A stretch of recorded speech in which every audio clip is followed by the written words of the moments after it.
I'm Anita Estelle, and this is The People's Place.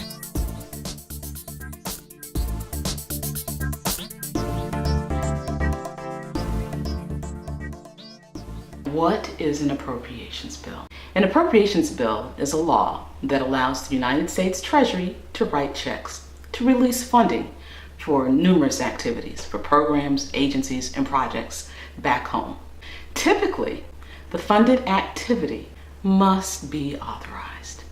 There can be no appropriation unless the project, program, or agency has received an authorization. What happens if no appropriations bills are passed?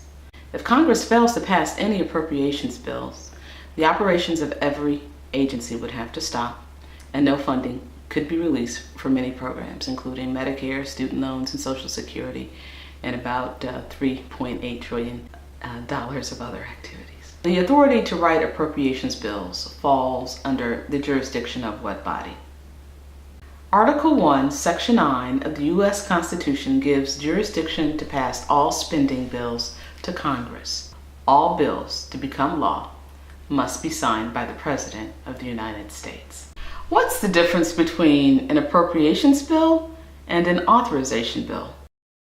The appropriations bill provides final say on monies that can actually be spent, whereas an authorization bill just tells you what possibly can be spent. Most authorization bills have no teeth absent receiving an appropriations. There are two other major distinctions between an authorization bill and an appropriations bill. Let me tell you what they are.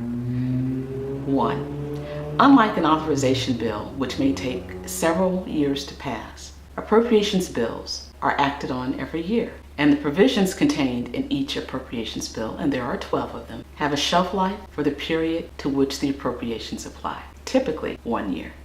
When does the appropriations process start? The appropriations process typically starts right after the President of the United States submits his or her budget, which is typically right after the State of the Union and typically takes place the first Monday of February. If you have a program or project for which you would like an appropriation, the best time to start is in the fall of the previous year for which you seek an appropriation. But if you fail to do that, you need to kick off your activity in January and February and get your request up to Capitol Hill.